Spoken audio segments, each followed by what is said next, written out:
The snow fell in thick, heavy flakes over Brooklyn, blanketing the streets in a pristine white that muffled the usual chaos of New York City. Christmas Eve had arrived with an unusual quietness, as if the world itself had decided to pause and take a breath. The sidewalks were nearly empty, most people tucked away in warm homes with families, exchanging gifts and laughter around decorated trees. Emma Harris stood behind the counter of Rosa's diner, wiping down the already clean surface for the third time in 10 minutes.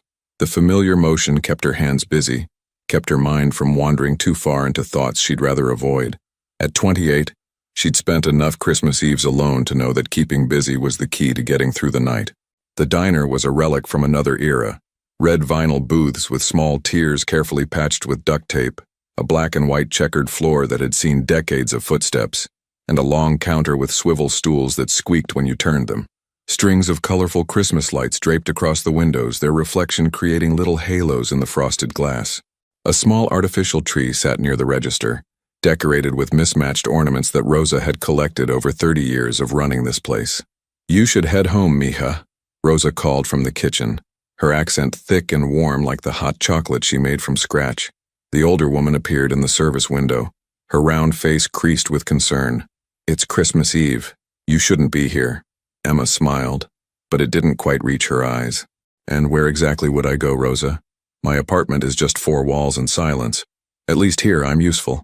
Rosa shook her head, her silver-streaked dark hair catching the light. "You're always useful, Emma. Too useful. You work too hard, too many shifts. When do you live?" "I'm living right now," Emma replied, though they both knew it was a deflection. The truth was that work filled the spaces where loneliness might otherwise seep in. 3 jobs kept her rent paid and her mind occupied. The diner was her favorite. Rosa treated her like family, and there was something comforting about the routine of it all. The bell above the door chimed, and both women looked up. An elderly man shuffled in, snow dusting his worn coat. Emma recognized him, Mr. Peterson, a regular who lived alone in a rent-controlled apartment 2 blocks away. "Coffee, sweetheart?" Emma asked, already reaching for a mug. "Please," he said, settling onto a stool with a grateful sigh. "And maybe a slice of that apple pie if you've got any left. For you? Always." Emma poured the coffee and cut a generous slice of pie, warming it slightly before adding a scoop of vanilla ice cream. "Merry Christmas, Mr. Peterson." The old man's eyes grew misty. "Merry Christmas, Emma. You're a good girl. Your parents must be proud." Emma's smile tightened almost imperceptibly. "Thank you. Eat up before it gets cold." She retreated to the far end of the counter, busying herself with organizing the sugar packets that didn't need organizing. Parents. The word always stung, even after all these years.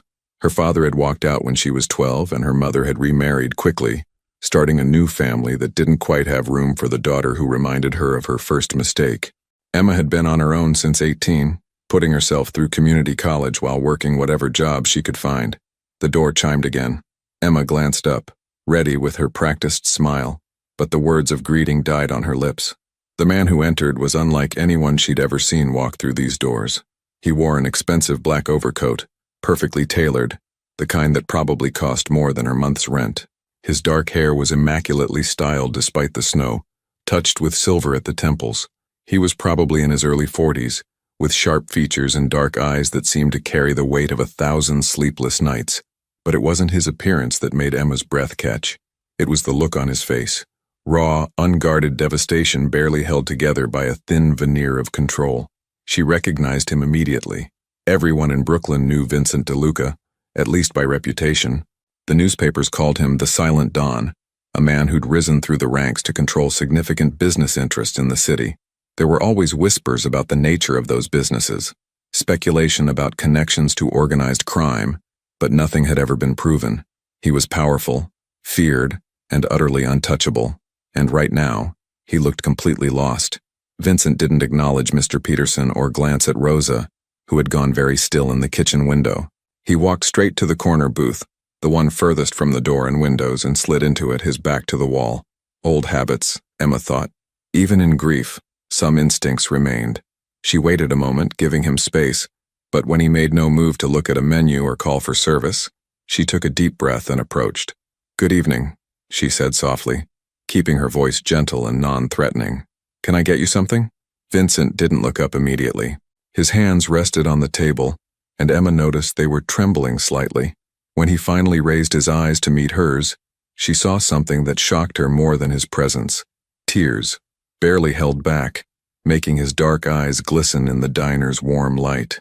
For a long moment, they simply looked at each other. Emma felt her heart constrict with an emotion she couldn't quite name. Here was a man that half the city feared, sitting in a run-down diner on Christmas Eve, fighting back tears. "Coffee," he said finally, his voice rough and low. "Just coffee. Black." "Coming right up," Emma replied, but she didn't move immediately. Something kept her rooted to the spot. Is everything okay?" It was a stupid question, and she knew it the moment the words left her mouth. Obviously everything wasn't okay, but Vincent's expression shifted slightly, surprised perhaps that anyone would dare ask.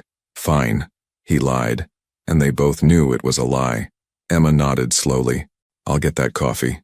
She walked back to the counter, acutely aware of Rosa's concerned gaze burning into her back. Mr. Peterson had noticed the new customer too, and his face had gone pale. He quickly finished his pie, left money on the counter, and hurried out into the snow without his usual lengthy goodbye. "Emma," Rosa hissed, "do you know who that is?" "I know," Emma whispered back, pouring fresh coffee into a clean mug. "But he's just a customer, Rosa. Just a person who walked in on Christmas Eve." "That's not just a person," Rosa argued, her voice tight with worry. "That's a person who looks like he's having the worst night of his life," Emma interrupted gently. "And we don't turn people away. Isn't that what you always taught me?" Rosa's expression softened, but worry still creased her forehead. "You be careful, mija. Please." Emma carried the coffee back to Vincent's table, setting it down carefully in front of him. He stared at the dark liquid as if it held answers to questions he couldn't articulate. "Thank you," he murmured. Emma should have walked away. Every survival instinct she possessed told her to give this man space, to treat him like any other customer and maintain professional distance. But she'd spent too many nights alone, too many holidays drowning in silence, not to recognize the particular brand of loneliness radiating from him. "I'm Emma," she said, surprising herself. "If you need anything else, just let me know." His eyes flicked up to her face again, searching for something. "Emma," he repeated, as if testing the name. "Vincent." "I know," she admitted. I've heard the name." A ghost of a bitter smile touched his lips. "I'm sure you have. Nothing good, I imagine." Emma hesitated, then made a decision that would change everything. She slid into the booth across from him, ignoring the sharp intake of breath from Rosa's direction. "I try not to judge people based on what I hear," Emma said quietly. "In my experience, everyone's fighting battles nobody else knows about. And tonight, you look like you're fighting a particularly hard one." Vincent stared at her, and for a moment, she thought she'd overstepped, that he would tell her to leave or worse. But then something in his expression cracked, just slightly. "You have no idea," he whispered. They sat in silence for a moment, the only sounds the gentle hum of the refrigerator and the distant rumble of a snowplow passing on the street outside. Emma watched as Vincent wrapped his hands around the coffee mug, seeking warmth he couldn't seem to find. "My brother died," Vincent said suddenly, the words tumbling out as if they'd been locked inside too long. 3 days ago. Heart attack. He was only 39. Emma's own heart clenched. "I'm so sorry." "Marco was..." Vincent's voice caught and he had to pause, struggling for control. "He was the only one left, the only family I had, the only person who remembered me before I became... this." He gestured vaguely at himself, at the expensive coat and the reputation that preceded him, at the life he'd built that now seemed hollow. "What was he like?" Emma asked gently, instinctively knowing that Vincent needed to talk, needed someone to listen. Vincent's expression softened with memory. "Funny. God, he was funny. Always making jokes, even in the worst situations. He wanted to be a teacher, did you know that? Taught middle school history. Loved those kids like they were his own." A tear finally escaped, tracking down Vincent's cheek. He didn't bother to wipe it away. "He was good. Everything I'm not." "I doubt that's true," Emma said softly. "You don't know me." "No," she agreed. "But I know that good people don't cry for those they love. They cry because they loved deeply and lost something irreplaceable." "That's not nothing, Vincent, that's everything." He looked at her then, really looked at her, as if seeing her for the first time. Emma felt exposed under that gaze, but she didn't look away. "Why are you here?" Vincent asked. "On Christmas Eve in an empty diner talking to a stranger." Emma glanced around the familiar space, then back at him. Same reason you are, probably. Nowhere else to be. No family? Not in any way that matters, she replied, keeping her voice steady. My dad left when I was young. My mom remarried, had other kids. I was sort of the reminder of her past mistakes, you know? We don't talk much. Or at all, really. Vincent's expression shifted to something like understanding. And friends? Emma shrugged. When you work 3 jobs just to keep your head above water, there's not much time for friends. People drift away when you can't show up for birthdays or weekend plans. Eventually, they stop inviting you. 3 jobs, Vincent repeated. I'm sorry. It was Emma's turn to offer a small, sad smile. Don't be. I'm surviving. That's more than some people can say. She paused, then added, though I'll admit, some nights the surviving feels a lot like just going through the motions. I know that feeling, Vincent murmured. I've built an empire, command respect from hundreds of people, have more money than I could spend in 3 lifetimes. And tonight, sitting in my penthouse surrounded by expensive furniture and silence, I realized I had absolutely no one to call. No one who'd want to hear from me. Marco was the last person who saw me as a brother instead of... He trailed off, leaving the sentence unfinished. Emma reached across the table, a bold move, and gently touched his hand. Vincent's eyes widened slightly at the contact, as if he couldn't remember the last time someone had offered him simple human comfort. You're not alone right now, Emma said quietly. And neither am I. Maybe that's enough for tonight. Vincent turned his hand over, carefully, almost reverently, until his palm pressed against hers. His hand was warm, larger than hers, with calluses she wouldn't have expected from a man in expensive suits. Tell me about Marco, Emma encouraged, settling more comfortably in the booth. What's your favorite memory of him? A genuine smile crossed Vincent's face, transforming his features. There was this one Christmas. We must have been 12 and 7. Our mother had worked double shifts for weeks to afford presents. Nothing fancy, just a basketball for me and some art supplies for Marco. But we thought we were the richest kids in Brooklyn.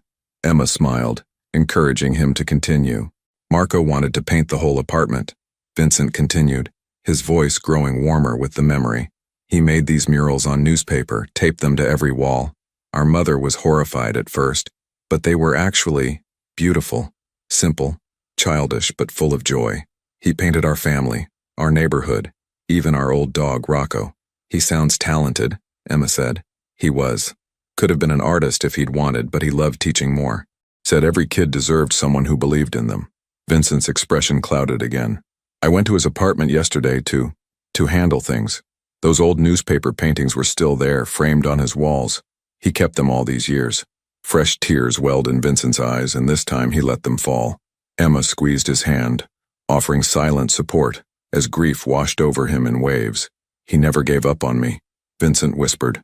No matter what I became, what choices I made, what rumors circulated, he'd call every Sunday just to check in, ask about my week like I was a normal person with a normal life. And his voice broke. I took it for granted, assumed he'd always be there. He knew you loved him, Emma said with quiet conviction. I'm certain of that. How can you be certain? You didn't know us. Because you're here, falling apart in a diner on Christmas Eve instead of hiding away that grief. Because you kept those Sunday calls even when I'm sure your schedule was impossible. Because you're talking about him like he was the best part of your world. Trust me, Vincent. He knew. Vincent closed his eyes, letting Emma's words sink in. They sat like that for several long minutes, hands clasped across the table, 2 lonely souls finding unexpected comfort in each other's presence. Rosa approached cautiously, carrying a pot of fresh coffee and 2 slices of apple pie. She set them down gently, her expression softening as she took in the scene. On the house, she said quietly to Emma. Nobody should be sad on Christmas Eve, and nobody should be alone. Thank you, Rosa, Emma said gratefully. The older woman nodded, glanced at Vincent with less fear and more compassion than before, and retreated to the kitchen. She's scared of me, Vincent observed. She's protective of me, Emma corrected gently. There's a difference, but she's also kind. You'll see. Vincent looked down at the pie, then at Emma. When was the last time you ate? Emma laughed softly. I could ask you the same thing. Touché. Vincent picked up his fork, and Emma did the same. They ate in comfortable silence for a moment, the simple sweetness of the pie somehow exactly what they both needed. This is really good, Vincent said, surprised. Rosa makes everything from scratch. She says food made with love tastes better, and I think she's right. Emma took another bite, savoring it. This diner has been my sanctuary for 2 years now. When the world gets too loud or too quiet, I come here. Rosa feeds me, lets me work, treats me like I matter. You do matter, Vincent said firmly, with such conviction that Emma felt a lump form in her throat. To Rosa, maybe. To the regular customers who know my name. But in the grand scheme of things, I'm just another person struggling to pay rent in an impossible city. That's not true, Vincent insisted. Emma, look at me. She raised her eyes to his, struck again by the intensity she found there. You showed kindness to a stranger on Christmas Eve, Vincent continued. Not just any stranger. Someone with a reputation that would make most people cross the street. You sat with me, listened to me, held my hand when I was falling apart. Do you know how rare that is? How precious? Emma felt tears prick her own eyes now. You needed someone. I've been where you are. Not exactly, but close enough to recognize the look. I know what it's like to feel invisible, to wonder if anyone would notice if you just disappeared. I couldn't walk away from that. You're extraordinary, Vincent said softly, and I'm grateful, more grateful than you know. They finished their pie slowly, neither wanting to rush, both instinctively understanding that this moment was something special, something neither of them had experienced in far too long. Genuine human connection without agenda or expectation. The snow continued to fall outside and the diner remained otherwise empty. It felt like they existed in a bubble, separate from the rest of the world, where a mafia boss and a struggling waitress could simply be two people sharing pie and stories on Christmas Eve. Tell me about your jobs, Vincent said, pushing his empty plate aside. What else do you do besides work here? Emma grimaced slightly. I'm a receptionist at a dental office 3 days a week, mornings. Then I work here most evenings. And on weekends I do freelance bookkeeping for small businesses. Nothing glamorous, but it pays the bills. Mostly. Bookkeeping? Vincent's interest sharpened. You're good with numbers? Pretty good, yeah. I studied accounting at community college before I had to drop out. Couldn't afford to continue and student loans were piling up. But I kept the skills. Vincent studied her thoughtfully. Why did you have to drop out? Emma sighed. My roommate moved out unexpectedly. Stuck me with double rent. I had to choose between housing and education. Housing won, obviously. I kept telling myself I'd go back, but every time I save up a little money, something happens. Car breaks down, emergency dental work, landlord raises rent. It's like the universe doesn't want me to get ahead. Or, Vincent suggested gently, the system is designed to keep people like you struggling. It's not the universe, Emma. It's economics and opportunity and 100 other factors outside your control. Maybe, Emma agreed. But knowing that doesn't make it easier. What would you do? Vincent asked. If money wasn't an issue. If you could pursue anything. Emma didn't have to think about it. Finish my degree. Start my own bookkeeping firm. Help small business owners who can't afford the big accounting companies. My dad, before he left, he had a small restaurant. It failed partly because he couldn't manage the finances properly. I always thought if someone had helped him, really helped him understand the numbers, maybe things would have been different. Maybe he wouldn't have felt so overwhelmed. Maybe he wouldn't have left. Vincent's expression was unreadable. You want to help people. Is that so strange? In my world? Yes. Vincent's voice carried a note of sadness. In my world, everyone wants something. Power, money, connections, protection. Nobody just wants to help for helping's sake. That sounds lonely, Emma observed. It is. Vincent reached for his coffee, which had gone cold. Emma immediately stood to get him fresh cup, but he caught her hand. Stay, please. The coffee doesn't matter. Emma settled back into her seat, acutely aware that his hand still held hers. I can't remember the last time I had a conversation like this, Vincent admitted, where someone asked about me. The person, not the position, where I felt like I could just talk, without measuring every word, without strategy or agenda. Everyone deserves that, Emma said. To be seen as a person, not a function. You see me as a person? Vincent asked, something vulnerable in his voice. I see a man who loved his brother deeply and is grieving that loss. Emma replied honestly. I see someone who's been strong for so long that showing weakness feels impossible, but you're doing it anyway. I see someone who's probably made choices he regrets, like we all have, but who's still capable of feeling, of caring. So yes, Vincent, I see a person. Vincent brought her hand to his lips, pressing a gentle kiss to her knuckles. It was an old-fashioned gesture, courtly and unexpected. Emma's breath caught. "Thank you," he whispered against her skin. They stayed like that, the moment stretching between them, electric and tender. Emma knew she should pull away, should maintain professional boundaries, should protect herself from the complication that Vincent DeLuca represented, but she couldn't bring herself to break the connection. The clock on the wall chimed midnight, and Rosa's voice called softly from the kitchen. "Merry Christmas, you two."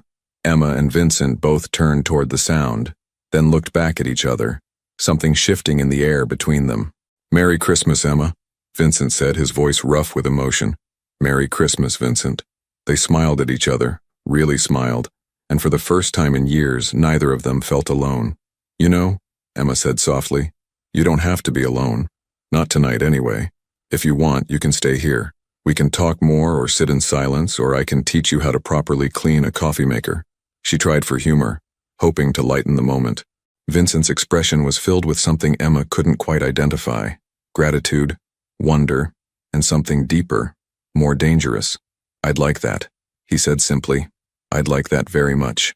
And so they stayed, as midnight turned to 1, then 2, then 3. They talked about everything and nothing: childhood memories, favorite books, the best pizza in Brooklyn, dreams deferred and hopes barely kindled. Vincent helped Emma wipe down tables, laughing when she showed him the proper technique. She taught him how to refill the napkin dispensers, and he told her stories about Marco that made them both laugh and cry. Rosa eventually dozed off in the back office, leaving them alone in the warm glow of the diner's lights. Outside, the snow had stopped, leaving Brooklyn blanketed in pristine white, the city holding its breath in the quiet hours of Christmas morning. As dawn began to paint the sky with subtle shades of pink and gold, Emma and Vincent stood by the diner's window, watching the world wake up. "I should go," Vincent said reluctantly. "My people will be wondering where I am." "Your people," Emma repeated. "That sounds both important and isolating." "It's both," Vincent confirmed. He turned to face her fully, his dark eyes intense in the early morning light. "Emma, this night has meant more to me than you could possibly know." "It's meant a lot to me too," Emma admitted, suddenly shy. Vincent reached into his coat pocket and pulled out a business card, along with an elegant pen.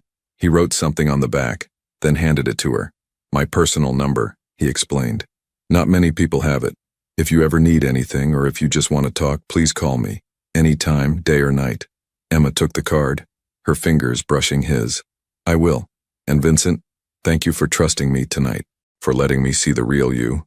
You made it easy," he replied. "You made it safe." They stood there, neither quite ready to say goodbye, both knowing that this moment, this connection, was something rare and precious. Finally, Vincent leaned down and kissed Emma's forehead gently, a gesture of such tenderness that she felt tears spring to her eyes. "Merry Christmas, Emma Harris," he whispered. "You've given me a gift I didn't know I needed." "You too," she managed, her voice thick with emotion. Vincent walked to the door, paused with his hand on the handle, and looked back one more time. "I'll call you. I hope you do." And then he was gone, disappearing into the early morning light, leaving Emma standing alone in the diner with a business card clutched in her hand and the feeling that her life had just irrevocably changed. Rosa emerged from the back office, rubbing sleep from her eyes. She took one look at Emma's face and smiled knowingly. "Mia, I think you just made a very dangerous friend." "Maybe," Emma agreed, still staring at the door. "Or maybe I just made the most important connection of my life." "Time will tell," Rosa said wisely. "But for now, let's close up and go home. It's Christmas, and even we deserve some rest." As Emma helped Rosa shut down the diner, she couldn't stop thinking about Vincent's tears, his stories about Marco, the way his hand had felt holding hers. She thought about loneliness and connection, about the walls people built to protect themselves, and the courage it took to let them down. She tucked Vincent's business card carefully into her pocket, right next to her heart, and smiled. For the first time in years, Christmas didn't feel quite so lonely. 3 days passed before Emma heard from Vincent again, 3 days during which she went through the motions of her routine, the dental office, the diner, the weekend bookkeeping, while constantly checking her phone, wondering if that Christmas Eve conversation had been just a beautiful anomaly, a moment out of time that would never repeat itself. She was restocking supplies in one of the dental office's examination rooms when her phone buzzed. Her heart jumped as she saw the unfamiliar number. though somehow she knew exactly who it was. "Emma? It's Vincent." His voice sounded different over the phone, more controlled, more guarded than it had been in the diner. Emma could hear background noise, the murmur of other voices, the distant sound of traffic. "Hi," she said, unable to keep the smile from her voice. "I was beginning to think you'd changed your mind about calling." There was a pause, then Vincent's voice came back softer, more like the man she'd sat with on Christmas Eve. "I've picked up the phone to call you about 50 times. I kept stopping myself." "Why?" "Because I wasn't sure if I dreamed that night," he admitted, "or if you'd regret giving me your time. If the daylight would make you realize how foolish it was to sit with someone like me." Emma's chest tightened. "Vincent, I don't regret a single moment. Do you?" "No," he said immediately. "Not even close, that's why I'm calling. I know this might sound strange, but would you have dinner with me? Tonight, if you're free?"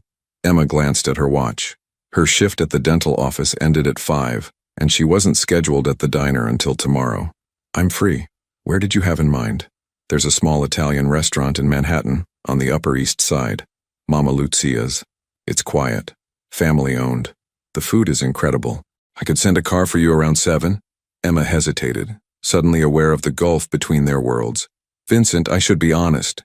I don't exactly have Upper East Side dinner attire. I'm a 3 jobs kind of girl, remember?" His laugh was warm and genuine. "Emma, you could show up in pajamas and you'd still be the most beautiful person there. But if it makes you feel better, it's a casual place. Jeans are fine. It's about the food and the company, not the dress code." "Okay," Emma agreed, feeling both nervous and excited. 7 o'clock, but I'll meet you there. You don't need to send a car." "Emma, I insist," she interrupted gently. "Let me do this my way, please." Another pause. Then his voice came back with something like respect in it. "All right, text me when you're on your way." "I will. See you tonight, Vincent."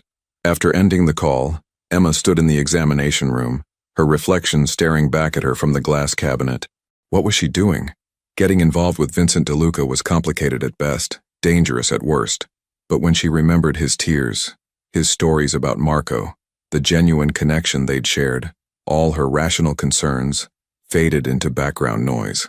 That evening, Emma stood in front of her tiny apartment's mirror, surveying her limited wardrobe options. She'd settled on dark jeans, a soft cream sweater that Rosa had given her for her birthday, and the one nice pair of boots she owned. Simple, but clean and presentable. The subway ride to Manhattan gave her time to think, to question, to wonder what this evening would bring.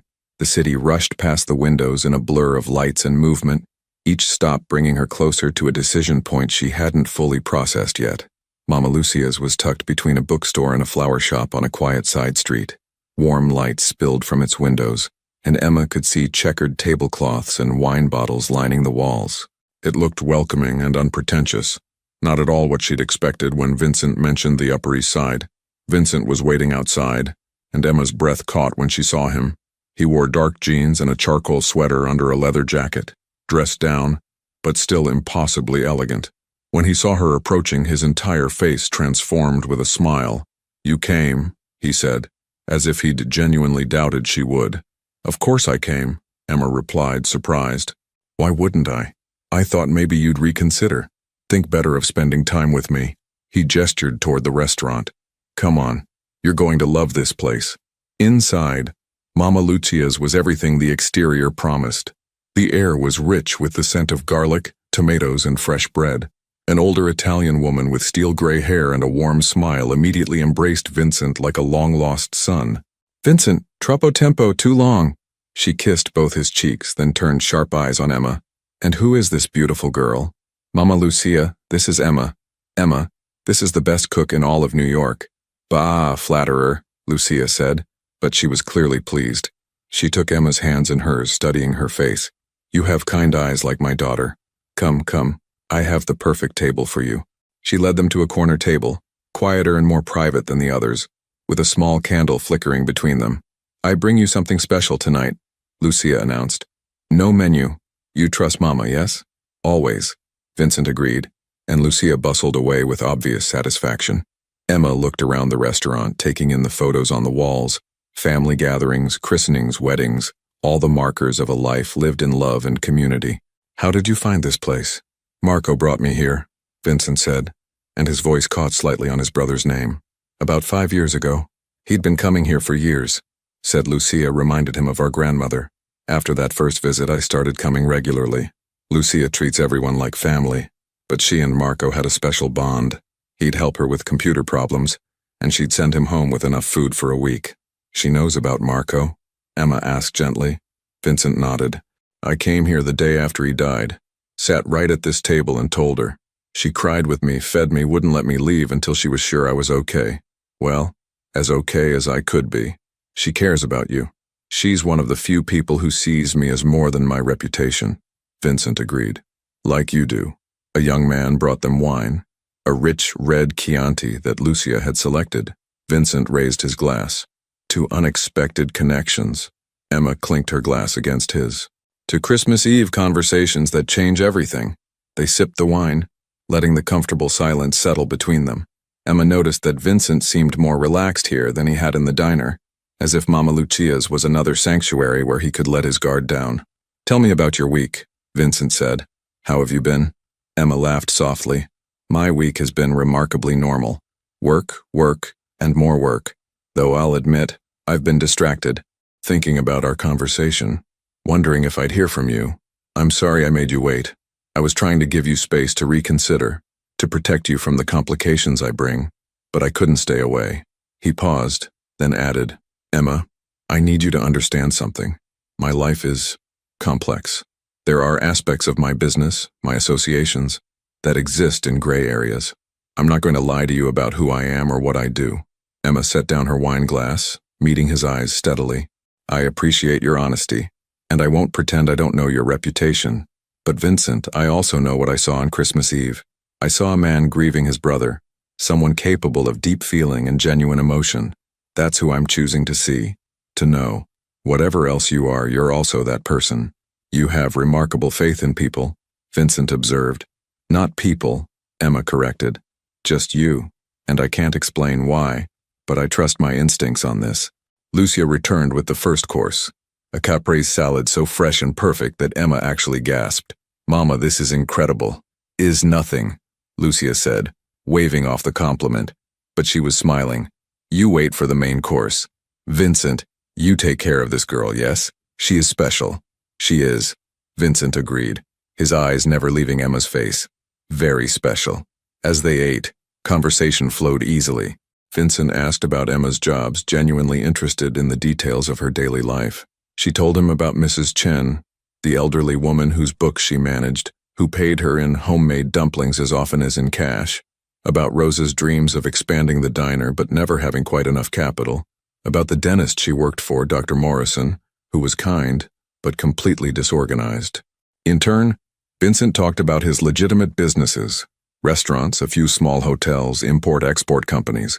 He spoke carefully, Emma noticed, always staying on the legal side of his empire, but she appreciated that he was trying to be honest without burdening her with information that might endanger her. Marco wanted me to go completely legitimate, Vincent admitted, as Lucia brought the main course. Homemade lasagna that looked like a work of art. He had this whole plan mapped out. Said I had enough legitimate income now that I could slowly distance myself from the other aspects, build something clean that I could be proud of. Did you want that? Emma asked. Vincent was quiet for a long moment, carefully cutting his lasagna. I didn't think I deserved it. The legitimate world, the clean life. I thought I'd made my choices and had to live with them. But Marco believed I could change. He believed in redemption, in second chances. And now? Now he's gone and I keep wondering if he was right. If it's too late for me to become someone different, someone better. Vincent looked up at her, vulnerability clear in his dark eyes. Do you believe people can really change, Emma? Emma thought about her own life, about the dreams she'd had to defer, about the person she'd thought she'd become versus who she actually was. I think people can change if they want to badly enough, if they have a reason to. But it's not easy, and it's not instant. It's a choice you have to make every single day. What if the world doesn't believe you can change? What if your past defines you too much? Then you find people who see beyond your past, Emma said firmly. You surround yourself with people who believe in who you're becoming, not who you were. And you prove day by day, through actions, not words, that change is real. Vincent reached across the table, taking her hand. You're incredibly wise for someone so young. Emma laughed. I'm not that young, and wisdom is just a fancy word for learning things the hard way. Trust me, I've learned plenty the hard way. They finished dinner slowly, savoring each course that Lucia brought. The lasagna, followed by a simple arugula salad with lemon, then cannoli so perfect that Emma closed her eyes in bliss at the first bite. Okay, this is officially the best meal I've ever had, Emma declared. Lucia would adopt you immediately if she heard you say that, Vincent said, smiling. She's always trying to feed the world. She reminds me of Rosa, same energy, like they believe love can be communicated through food. They might be right, Vincent mused. Some of my best memories involve Marco and me at our mother's table. She wasn't a great cook, but she tried so hard. Every Sunday, no matter what, we'd have dinner together. Just the three of us after our father passed. Marco would tell stories about his week, make us laugh until our sides hurt. Mom would pretend to be scandalized by his jokes. And He trailed off, lost in memory. You'd what? Emma prompted gently. I'd feel normal, Vincent finished quietly. Like I was just a son and a brother, not everything else I was becoming. Those Sunday dinners were sacred. Even after Mom passed, Marco and I kept the tradition. Every Sunday, somewhere, somehow, we'd share a meal. You must miss that terribly. I do, Vincent admitted, his voice rough. This is actually Sunday, first one without him. I almost couldn't face it being alone. That's partly why I called you. Selfish maybe, but I needed— It's not selfish, Emma interrupted. We all need connection, especially when we're grieving. I'm honored you thought of me. Vincent's thumb traced circles on her palm, a gesture both soothing and electric. I haven't stopped thinking about you since Christmas Eve, about how you looked at me without fear or judgment, how you held my hand while I fell apart, how you made me feel human again. Emma felt heat rise to her cheeks. You made me feel less alone too. Do you know how rare that is? To meet someone and immediately feel like you can be yourself, completely and honestly? Rare for you maybe, Vincent said with a slight smile. You're open and genuine with everyone, I'd bet. Not like this, Emma corrected. I'm friendly, sure, professional, but I keep people at arm's length mostly. It's easier that way. Less chance of disappointment when they inevitably leave. Who left you, Emma? Vincent asked, his perception cutting through her deflection. Emma sighed, pulling her hand back to wrap both around her wine glass. My father, obviously, but also friends, boyfriends, anyone I've let get close. I used to think something was wrong with me, that I wasn't worth staying for. Now I think I just pick people who are as emotionally unavailable as I am. Past tense? Vincent caught the nuance. Past tense, Emma confirmed, looking directly at him. Because you're emotionally unavailable in completely different ways. And somehow that makes all the difference. Vincent laughed, surprised and genuine. That might be the strangest compliment I've ever received, but I'll take it. Lucia returned to clear their plates, studying them both with knowing eyes. You two, you fit, she announced as if it were a simple fact. I see these things. Vincent, you bring her here every Sunday, yes? We make it tradition. Mama, you're getting ahead of yourself, Vincent protested, but he was smiling. Bah, I know what I know. Lucia patted Emma's shoulder. You are good for him. I see it already. He smiles like he used to, before the weight of the world sat on his shoulders. After Lucia left, Emma and Vincent looked at each other, something shifting in the air between them. Every Sunday? Emma asked, half teasing, half serious. Would that be so terrible? Vincent countered. A new tradition to replace the one I lost? Emma considered this, the weight and promise of it. No, she said finally. It wouldn't be terrible at all. In fact, I think I'd like that very much. They left Mama Lucia's around 10, stepping out into the cold January night. The streets were quieter now, the city settling into its late evening rhythm. Vincent walked Emma toward the subway station, but slowly, as if neither wanted the night to end. Can I ask you something? Emma said as they walked. And you can tell me if it's too personal. After everything we've shared, I don't think anything is too personal, Vincent replied. Why did you really come to the diner on Christmas Eve? I mean, of all the places you could have gone, why there? Vincent was quiet for several steps, his hands in his pockets, his breath forming small clouds in the cold air. Honestly, I was driving around Brooklyn, no destination in mind. I'd been sitting in my apartment for hours, surrounded by condolence messages from people who worked for me, business associates offering respects they didn't really mean. Everyone was so formal, so distant. No one mentioned Marco's laugh or his terrible dad jokes or the way he'd light up talking about his students. He paused at a street corner, looking up at the night sky where a few brave stars managed to shine through the city's light pollution. I wanted to go somewhere that would remind me of him. Somewhere simple and real, the kind of place Marco loved. Your diner had Christmas lights in the window, and I remembered Marco talking about this little place in Brooklyn where the owner treated everyone like family. I thought maybe it was the same one. Turned out I was right. He'd taken me there once, years ago. I'd forgotten until I walked in and saw Rosa. And then you found me instead, Emma said softly. And then I found you, Vincent agreed, turning to face her. The best unexpected gift I could have received. They had reached the subway entrance. Emma knew she should go down those stairs, return to her normal life, process everything that had happened tonight. But she found herself hesitating, not ready to break this connection. Vincent, she began, then stopped, unsure how to voice what she was feeling. I know, he said quietly, stepping closer. I feel it too. This thing between us, whatever it is, it's real and it's terrifying, and it's the most alive I've felt in years. What do we do about it? Emma asked, searching his face. We take it one day at a time, Vincent suggested. We see each other when we can. We talk honestly. We figure it out as we go. No expectations, no pressure, just connection. Is that enough for you? Emma thought about all the reasons this was complicated, all the ways it could go wrong. But she also thought about how Vincent made her feel, seen, valued, understood. And she thought about the man she'd glimpsed beneath the reputation, capable of deep love and genuine change. It's enough, she decided. More than enough. Vincent smiled, relief, and something deeper flooding his features. He reached out, gently tucking a strand of hair behind her ear, his fingers lingering on her cheek. Thank you, he whispered, for taking a chance on me, for seeing possibilities instead of just problems. Thank you for calling, Emma replied, for trusting me with your grief and your hopes, for being honest.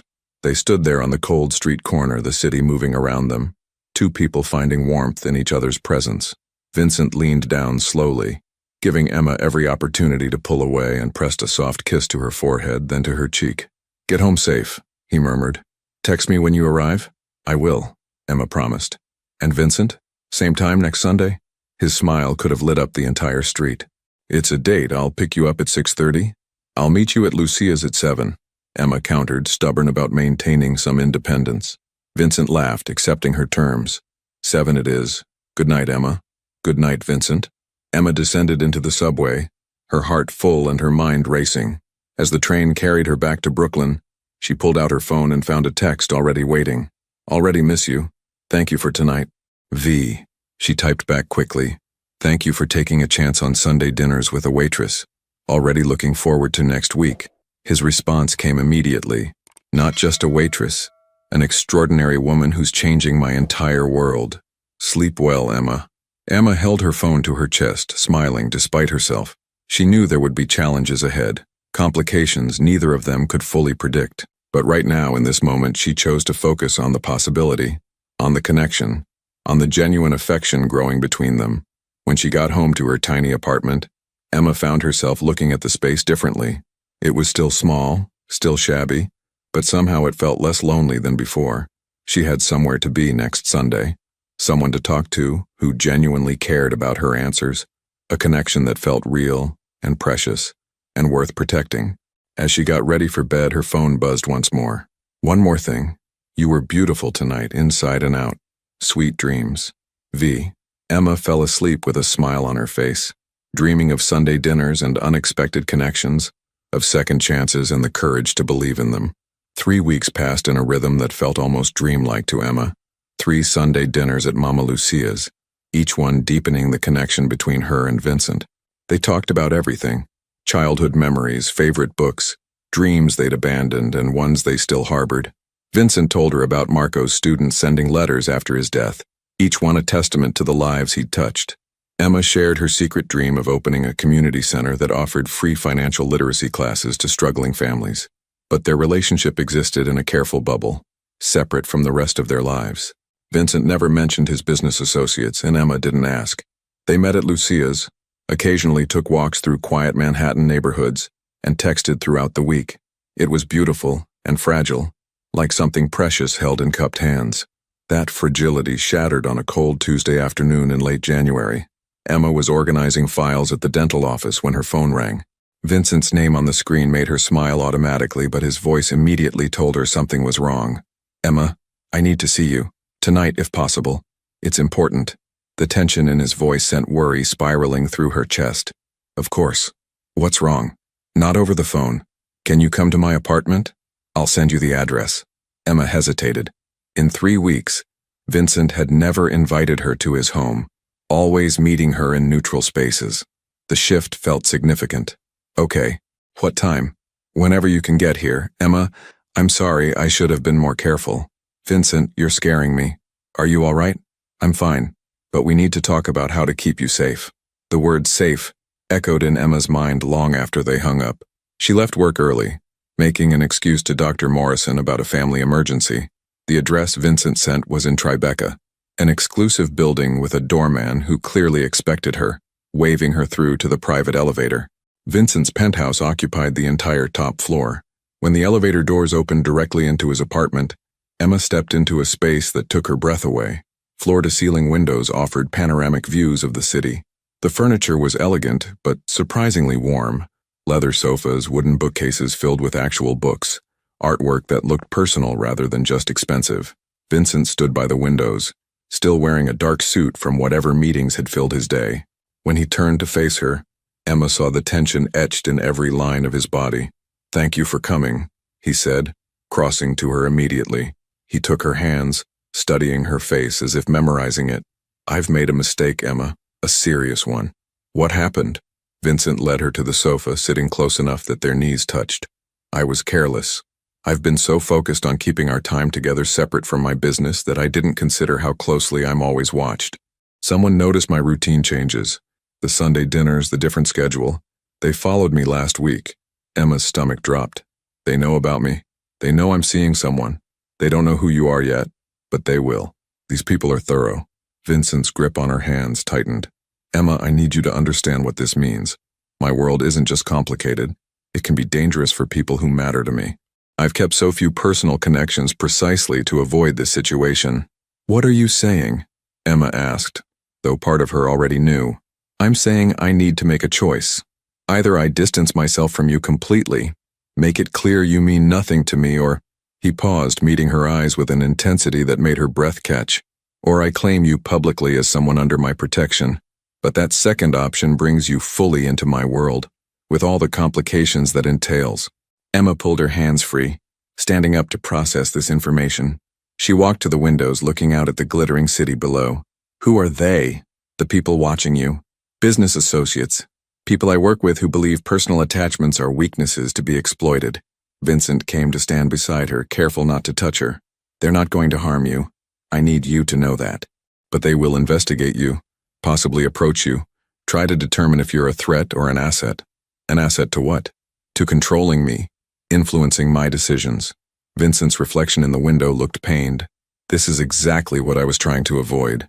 Why I've stayed alone for so long, why Marco was the only person I let close." Emma turned to face him fully. "And what do you want, Vincent? Not what's strategic or safe, but what do you actually want?" Vincent's expression cracked, revealing the raw emotion beneath his controlled exterior. "I want you. God help me, Emma. I want Sunday dinners and text messages and conversations that make me remember I'm human. I want to fall asleep knowing I'll hear your voice the next day. I want everything I have no right to want." "Then why are we even having this conversation?" Emma asked, surprised by her own certainty. "You want me, I want you. Yes, it's complicated. Yes, there are risks. But Vincent, I've spent my entire adult life playing it safe, keeping people at arm's length, settling for less than I deserve because it was easier. And I'm tired. I'm so tired of safe and alone." "Emma, you don't understand what you'd be taking on." "Then explain it to me," she interrupted. "Stop protecting me from information and treat me like an adult who can make her own choices. Tell me exactly what being under your protection means." Vincent studied her for a long moment, then nodded slowly. "All right. The truth. All of it." He gestured back to the sofa, and they both sat, this time with Emma tucked against his side, his arm around her shoulders. "My business interests are diverse," Vincent began carefully. "Some are completely legitimate, Restaurants, hotels, import, export. Others exist in gray areas. I have partnerships with people who aren't concerned with legal niceties. For years, I maintained a careful balance, keeping the legitimate and illegitimate separate. But after Marco died, I've been reconsidering everything. What do you mean? Marco spent years trying to convince me to go completely legitimate. He had a whole plan. Use the legal businesses to gradually phase out the questionable ones. Work with attorneys to protect myself legally while transitioning. I always dismissed it as naive, impossible. But now, Vincent's voice roughened. Now he's gone, and I keep thinking about what he said, that I could be someone different, build something I could actually be proud of. Emma listened, processing. And your associates wouldn't like that. They'd see it as weakness, as betrayal potentially, which is why the timing of you appearing in my life is both perfect and terrible. Vincent turned to look at her directly. Emma, you make me want to be the man Marco believed I could be. But that transformation isn't instant or easy. It will take time, strategy, and careful maneuvering. And in the meantime, if you choose to stay with me, you'd need to be careful. No more taking the subway alone late at night. A security detail when you're out, at least for a while. Your apartment isn't safe enough. Either you move to a more secure building or, he hesitated, or what? Or you move in here, with me. Vincent said it quickly, as if afraid she'd reject the idea outright. I know it's too fast, too much, but this building has security, cameras, a doorman who knows everyone who enters. You'd be safe here. Emma's mind reeled. Move in with Vincent after less than a month. It was absurd, reckless, completely insane. And yet, looking at his face, seeing the genuine concern there, she couldn't dismiss it outright. I need time to think, she said finally. This is a lot to process. Of course. Vincent looked relieved that she hadn't said no immediately. Take whatever time you need. But Emma, I need to know, are you willing to try? To navigate this complicated situation together? Because if not, I need to distance myself now. Make it clear you're nothing to me before anyone gets too interested. Emma thought about Christmas Eve, about Vincent's tears and his stories about Marco. She thought about Sunday dinners and the way he listened when she talked, really listened, as if her words mattered. She thought about how he made her feel seen and valued in ways no one else ever had. I'm willing to try, she said, surprising herself with the conviction in her voice. But I have conditions. Name them. First, no more secrets. If something affects me, I need to know about it. I can't make good decisions without information. Agreed. Second, I keep working. All 3 jobs. I won't become dependent on you financially, at least not yet. I need to maintain my independence. Vincent looked like he wanted to argue but nodded. I understand, though I wish you'd let me help you. Vincent, I need this. Can you understand that? He studied her face, then nodded slowly. I can. What else? Third, you work on the legitimate transition. Not because I'm demanding it, but because it's what Marco wanted. What you want deep down. I'll support you through it, but you have to actually commit to the process. Vincent was quiet for a long moment. That's going to take time. Years, possibly. It's not as simple as walking away. I know, but we start the process. We work toward it. Deal? Deal. Vincent pulled her closer, resting his forehead against hers. You're remarkable. You know that. Most people would run. Most people haven't spent years feeling invisible and alone. Emma countered. I know what I'm choosing, Vincent. I'm choosing connection over safety, possibility over certainty. And yes, it terrifies me. But not as much as losing what we've found terrifies me. Vincent kissed her then, soft and sweet and full of promise. When they pulled apart, Emma felt both grounded and like she was flying. So, she said, trying to lighten the mood, tell me about this security detail you mentioned. Because if you think I'm going to have some scary bodyguard following me around the dental office, we might have a problem. Vincent actually laughed, the tension finally breaking. Not scary, professional, and discreet. You probably won't even notice them most of the time. Somehow I doubt that. They spent the rest of the evening talking through logistics. Vincent showed Emma the guest room. In case you want your own space, he'd said, which was larger than her entire apartment. They discussed her work schedule, her concerns about Rosa worrying, how to explain sudden security measures without revealing everything. Around midnight, Emma called for a car to take her home, despite Vincent's protests that she should stay. Baby steps, she reminded him. Let me process all this. Adjust. We have time, right? All the time you need, Vincent assured her, though his reluctance to let her go was evident in every gesture. As Emma rode back to Brooklyn in the comfortable town car Vincent had insisted on, she stared out at the city lights and wondered what she'd just agreed to. Her life had been simple 3 weeks ago, difficult but predictable.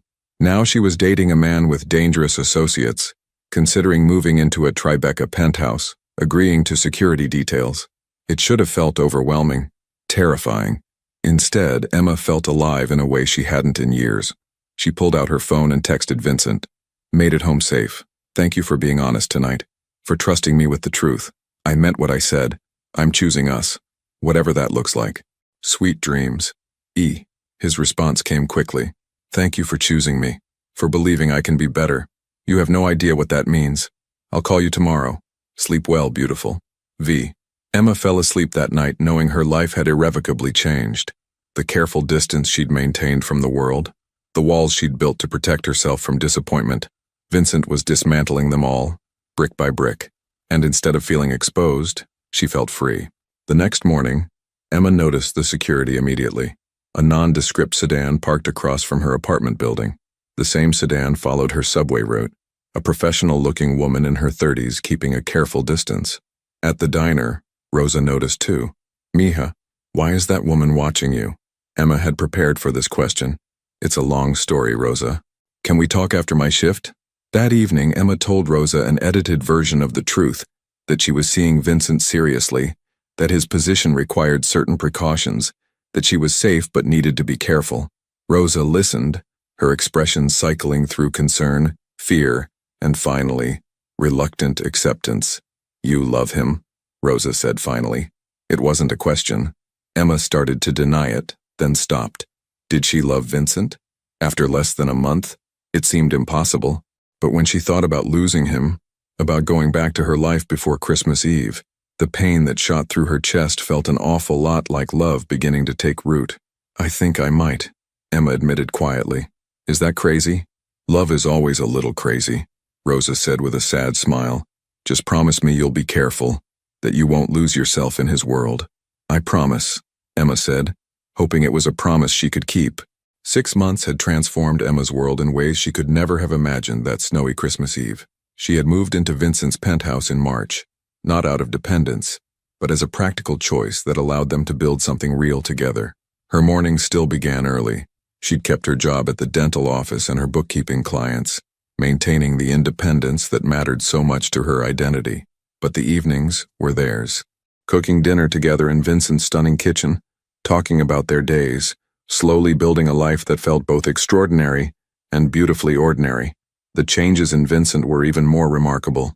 He'd begun the painstaking process of legitimizing his business empire, working with a team of attorneys to unravel decades of complicated partnerships. It wasn't easy. There were tense meetings, difficult negotiations, relationships that ended when Vincent made his intentions clear. Emma watched him navigate it all with a determination she found inspiring. He'd lost some associates who saw his transformation as betrayal, but he'd also reconnected with distant family members, started attending charity events for causes Marco had cared about, slowly becoming the man his brother had always believed he could be. Now, on a warm evening in late June, Emma stood in Mama Lucia's restaurant, surrounded by the people who had become her family. Rosa was there, having closed the diner early. Dr. Morrison and his wife had come, along with several of Emma's bookkeeping clients. Vincent's cousin Maria, who'd reached out tentatively 3 months ago and had since become one of Emma's closest friends, was helping Lucia arrange flowers on the tables. It was Emma's 29th birthday, and Vincent had insisted on celebrating properly. You look beautiful, Mija, Rosa said, embracing Emma warmly. The older woman had been skeptical at first, protective and worried, but seeing Emma flourish, watching Vincent treat her with genuine respect and devotion, Rosa had gradually accepted their relationship. Happy and beautiful, that's all I ever wanted for you. I am happy, Emma admitted, surprised by how true it was. Happier than I ever thought possible. Vincent appeared at her side, slipping an arm around her waist. He looked different than he had 6 months ago, still polished and elegant but softer somehow. He smiled more readily now, laughed more freely. The weight he'd carried seemed lighter, shared between them rather than borne alone. Can I steal you for a moment? He asked, Gesturing toward the small private garden behind the restaurant, Emma followed him outside, where string lights created a warm glow against the deepening twilight. The garden was peaceful, fragrant with herbs and flowering plants that Lucia tended lovingly.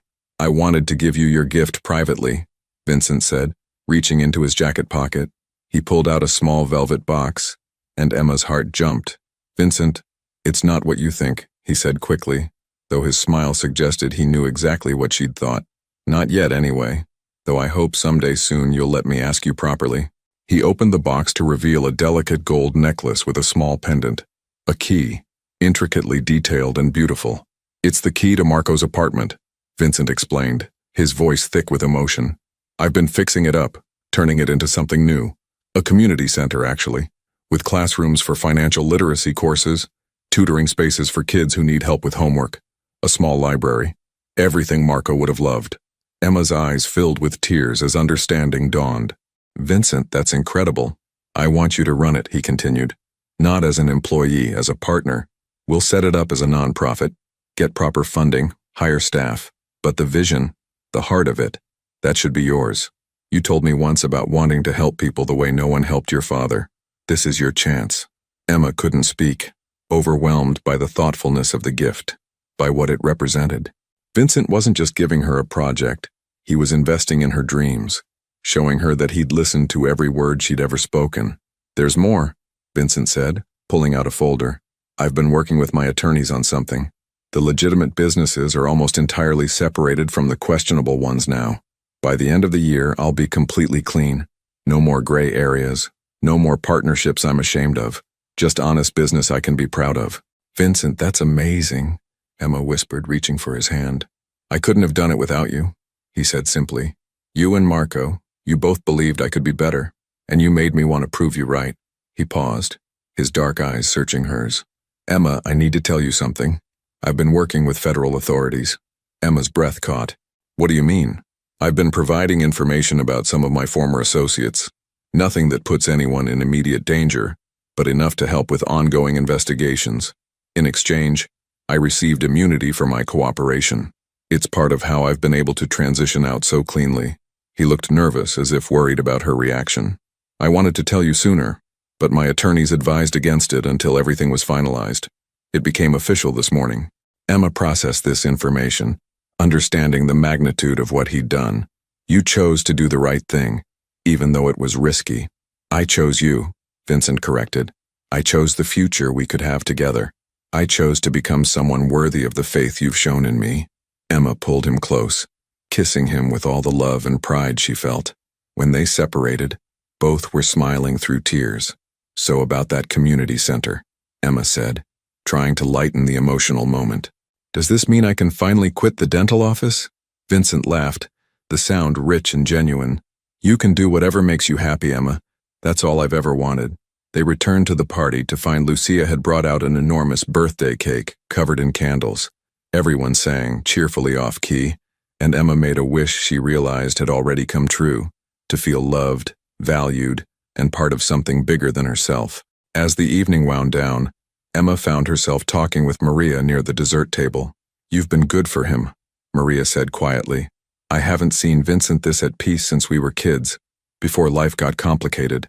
Thank you for not giving up on him." "He didn't give up on himself," Emma replied. "I just believed in the person he was becoming." "That's more than anyone else did," Maria pointed out. "Most people wrote him off, assumed he'd never change. You saw possibilities instead of just problems. That takes courage." Later, as they walked back to the penthouse through the warm summer night, Emma reflected on how much had changed since that Christmas Eve. She'd walked into Rosa's diner expecting another lonely holiday. Instead, she'd found Vincent, broken and grieving, but capable of profound transformation. "What are you thinking about?" Vincent asked, noticing her thoughtful expression. "About how none of this was in my plan," Emma admitted.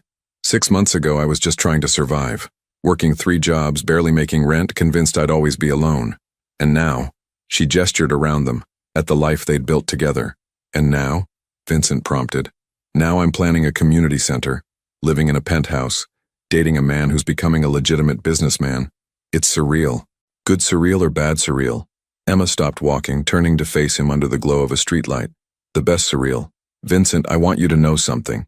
I don't care about the penthouse or the expensive dinners or any of the material things. What matters is this. Us. The way you listen when I talk about my day. How you remember that I hate mushrooms but love olives. The way you've honored Marco's memory by becoming the man he knew you could be. That's what I fell in love with. Vincent's expression transformed with wonder and joy. You love me? Emma smiled, realizing she'd said it out loud for the first time. I love you. Probably have since that first night, if I'm honest. You were so broken and real and human, and every day since you've shown me more reasons why. Vincent kissed her then, deep and passionate, right there on the sidewalk with the city moving around them. When they finally separated, both were breathless and smiling. I love you too, Vincent said, his voice rough with emotion. More than I knew was possible. You've given me back my humanity, Emma. You've made me believe in second chances and redemption and all the things I'd written off as impossible. They continued walking, hands intertwined, talking about plans for the community center. Vincent described the renovations he'd commissioned. Bright classrooms with new computers, a cozy library space with comfortable seating, a community kitchen where Rosa had already volunteered to teach cooking classes. I was thinking we could name it after Marco, Emma suggested. The Marco De Luca Community Center, a place dedicated to helping people, just like he did. Vincent stopped walking again, his eyes glistening with tears. He would have loved that. And you. God, he would have loved you, Emma. I wish I could have met him, Emma said softly. He's here in a way, Vincent replied, gesturing to his heart. Every good choice I make, every time I choose compassion over calculation, I hear his voice encouraging me. He brought us together, really. If he hadn't died, I never would have ended up in that diner on Christmas Eve. Then I'm grateful, Emma said, even though I hate that you lost him. Because finding you, building this life together, it's been the greatest gift of my life. Back at the penthouse, they stood by the floor-to-ceiling windows, looking out at the glittering city below. Emma thought about all the paths that had led her to this moment. Her father leaving, her mother's rejection, the years of struggling alone, the decision to work Christmas Eve instead of sitting home in loneliness. Every disappointment, every hardship had somehow been necessary to bring her here, to this man, to this love that felt both unexpected and inevitable. What happens now? Emma asked, leaning back against Vincent's chest as his arms wrapped around her. Now we build our future, Vincent replied. We open the community center. We help people the way Marco would have wanted. We prove that change is possible, that people can become better versions of themselves. He paused, pressing a kiss to her temple. And eventually, when the time is right, I'm going to ask you to marry me properly, with a ring and a plan and all the romance you deserve. Emma turned in his arms, smiling up at him. Is that so? That's so, Vincent confirmed. Unless you'd prefer I didn't. Oh, I definitely prefer you did, Emma assured him. But I'm in no rush. We have time, right? All the time in the world. All the time in the world, Vincent agreed, kissing her again. As summer settled over New York, Emma and Vincent fell into new rhythms. She spent her days planning the community center, working with contractors and educators to create something truly special. Vincent continued his business transformation, taking meetings with nonprofit boards and charitable foundations, building a reputation as someone genuinely committed to giving back. On Sundays, they still went to Mama Lucia's, maintaining the tradition that had started their relationship. Lucia would cook their favorite dishes, tell stories about her own family, and treat them like the children she'd never had. It was simple and perfect, and everything they both needed. Rosa's diner became another gathering place. Emma still worked occasional shifts, refusing to completely let go of the job that had brought Vincent into her life. Rosa had reluctantly accepted Vincent, especially after he'd quietly helped her secure a small business loan to expand the diner, asking nothing in return except that she continue treating everyone like family. The community center opened in September, on what would have been Marco's 40th birthday. Over 100 people attended, former students, family members, neighborhood residents curious about the new resource. Emma gave a short speech about the center's mission, her voice steady and proud. Vincent stood in the back watching her with obvious pride and love. Maria nudged him, smiling. You did good, cousin. This place, Emma, it's all good. I got lucky, Vincent replied. A scared, lonely man walked into a diner on Christmas Eve, and a remarkable woman chose to see past everything I was to what I could become. That's not luck, that's grace. That evening, back at the penthouse, Emma and Vincent sat on the terrace, sharing a bottle of wine and watching the sunset paint the sky in brilliant oranges and pinks. "Do you ever regret it?" Vincent asked suddenly. "Choosing this complicated life with me instead of something simpler?" Emma considered the question seriously. "Sometimes I think about how much easier my life could have been if we'd never met. No security concerns, no complicated transitions, no navigating your past." She paused, meeting his worried gaze. "But then I remember that easier doesn't mean better. My life before you was simple but empty. Now it's complicated and full of love, purpose, possibility.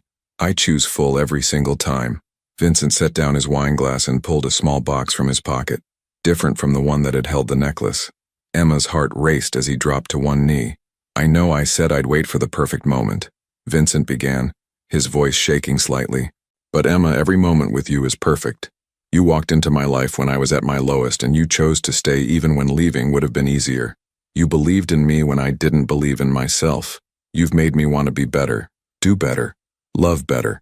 He opened the box to reveal a stunning ring, a simple solitaire diamond that caught the fading light and threw rainbows across the terrace. "Emma Harris, will you marry me? Will you build this beautifully complicated life with me? Will you be my partner, my conscience, my home?" Emma didn't hesitate. "Yes, 1,000 times, yes." Vincent slipped the ring onto her finger, then stood to kiss her as the sun dipped below the horizon, painting their future in shades of gold and promise. They had found each other in darkness, two lonely souls seeking connection on a cold Christmas Eve. And together, they had chosen light. Imperfect, complicated, absolutely real light. The kind that comes from genuine love, hard-won transformation, and the courage to believe that everyone deserves a second chance. As the stars began to appear above New York City, Emma and Vincent held each other, grateful for Christmas Eves and kind-hearted waitresses, for brothers who believed in redemption, and diners that served pie to broken men. Their story was just beginning, but they both knew that whatever challenges lay ahead, they would face them together, choosing love over fear, connection over isolation, and the messy, beautiful complications of building a real life with someone who truly sees you. And that, they both agreed, was more than enough. It was everything.